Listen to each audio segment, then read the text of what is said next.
Écoutez, l'Afrique est un continent à part. Je vous révèle quelque chose qui n'a jamais été révélé. L'Afrique est l'utérus de la Bible. Prends ça bien. La Bible nous appartient aussi. L'histoire de la Bible, c'est notre histoire. Il n'y a aucun continent qui peut revendiquer ça, à part Israël, qui est le peuple de l'Alliance, par lequel Dieu est. Mais Dieu a intentionnellement inséré l'Afrique dans toute la Bible. Le grand homme, le grand patriarche, l'homme d'Alliance, Abraham, quand il a eu faim à Cana, il s'est réfugié où? En Afrique. Il est parti en Afrique. Pauvre, il est sorti en Afrique, riche. C'est ça qui se répète encore aujourd'hui. Les gens intelligents partent en Afrique, pauvres, ils reviennent riches. Ça ne commence pas aujourd'hui. Les gens ont lu la Bible aujourd'hui. L'homme qui avait l'alliance avec Dieu, il était pauvre ici, il est parti là-bas, il s'est enrichi. C'est comme ça aussi ils étaient venus là-bas. Abraham, c'est la figure emblématique dans l'humanité. Parce que l'homme, Abraham, c'est lui qui est à la tête des 3 plus grandes religions monothéistes, le judaïsme, le christianisme et l'islam. Mais cet homme qui a influencé l'humanité par son appel a été béni en Afrique, a vécu en Afrique. Oh, est-ce que c'est en train de parler de quelqu'un? Oh mon Dieu, que l'Afrique redécouvre la Bible, sa Bible. Je ne parle pas de qui que ce soit. Il est question d'Abraham. Et Dieu lui a dit, tu auras une nation, un homme. Dieu lui dit, tu auras une nation. Et cette nation sera formée quelque part pendant 400 ans. Et c'est quelque part, c'était dans une région du monde où Dieu a scandaleusement béni. Parce que l'Afrique, c'est un scandale géologique. Dieu ne peut pas ne pas aimer l'Afrique et insérer l'Afrique dans la Bible et enrichir le sous-sol africain comme jamais par ailleurs dans le monde. Joseph, il était un Africain d'adoption. Joseph est parti en Égypte, il avait à peu près 17 ans. Donc c'était un Africain d'adoption. Et c'est Joseph qui a marqué l'histoire. Joseph a appris en Afrique. Sautons Joseph. Jacob, le patriarche qui a reçu les promesses, comme quoi c'est à partir de lui que l'Israël sera formé. Joseph devenu grand en Afrique. La Bible dit qu'il fait venir son père, le grand Jacob, est venu en Afrique. Je vous ai dit que l'Afrique c'est l'utérus de la Bible. L'Afrique c'est le rempart de la Bible. L'Afrique c'est la forteresse de la Bible. Jacob est venu avec moins de 100 personnes en Afrique. C'est en Afrique qu'Israël est né et est devenu une nation. Vous voulez jouer avec l'Afrique? Ça sont des choses que ne vous prêche pas. Israël que nous voyons puissant aujourd'hui a été formé en Afrique. Parce que l'Afrique, je comprends maintenant, comme nous sommes toujours dans les spéculations, je comprends maintenant pourquoi cet homme qui a dit quoi, c'est un blanc, qui a dit quoi? L'Afrique c'est le berceau de l'humanité. Il ne l'a pas dit par rapport au paradis, non. Il a dit par rapport à la Bible. Il a lu la Bible. Il a compris que toutes les grandes figures qui ont impacté ce monde ont vécu en Afrique. Israël, cette nation, aujourd'hui, a été formée chez nous les Africains. Jacob est mort en Afrique. Il a été enterré à Cana, mais il est mort en Afrique. Vous voulez jouer avec l'Afrique? Moïse, c'est un Africain. Moïse est Africain. Oh, c'est pour la première fois que tu entends ça. Hein? Moïse est un Africain d'origine juive. Oh, vous comprenez là? Mon fils Samuel, il est italien d'origine.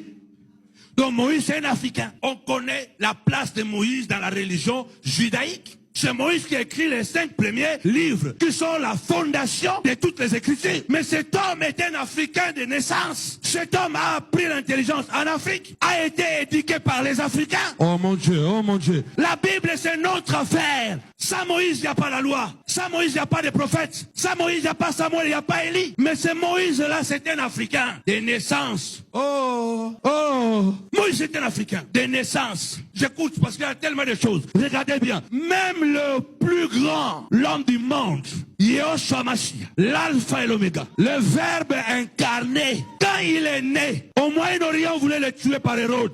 Pourquoi Dieu n'a pas dit, réfugie-toi en France, va en Inde? Pourquoi encore l'Afrique? My God, my God. Oh Afrique, redécouvre la Bible.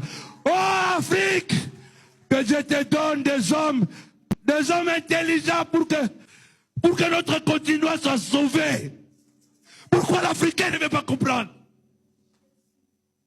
Pourquoi l'Africain ne veut pas lire? Pourquoi l'Africain ne veut pas connaître? Vous ne pouvez pas imaginer la spiritualité qui se trouve en Afrique. Mais cette spiritualité est liée à cette parole. On n'a pas besoin de suivre les Blancs. Dieu n'envoie pas son enfant aux États-Unis. Dieu n'envoie pas son enfant en Inde, en Asie, je ne sais pas où. Mais j'ai dit à Joseph, il y a un endroit dans le monde. Il y a un coin. C'est une cuveuse. C'est un incubatrice. Amène mon enfant en Afrique. Même Jésus a été caché en Afrique.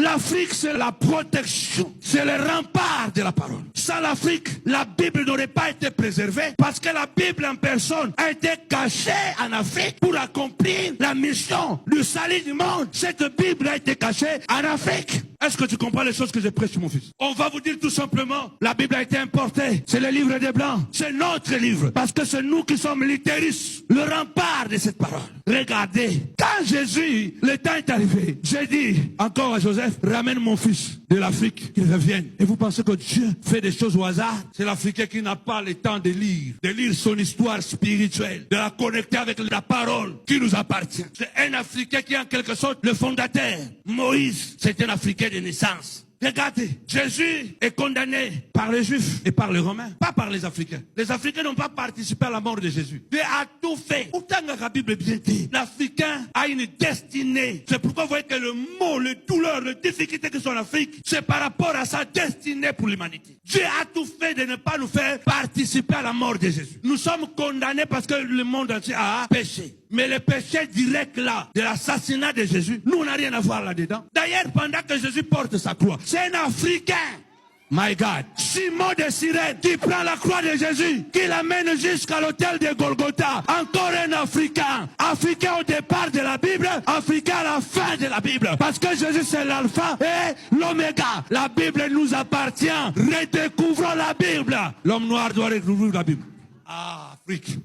Ah, Afrique, Afrique, Afrique, Afrique. On est dans les spéculations. On veut entendre, mais on ne veut pas lire. On ne veut pas réfléchir. Je vous livre un secret. J'ai du mal à suivre 2-3 fois mes prédications. Mais mes notes, je peux les lire pendant des dizaines de fois. J'ai parlé, oui. Maintenant, je dois retourner là où j'ai écrit. Afin d'approfondir encore. Je lis mes notes des dizaines, même des centaines de fois déjà. Je vous ai dit que les messages sur le zodiaque, je les ai prêchés pour la première fois en 94, 95. Plus de 30 ans passés. Mais je les lis encore. L'homme noir ne veut pas réfléchir.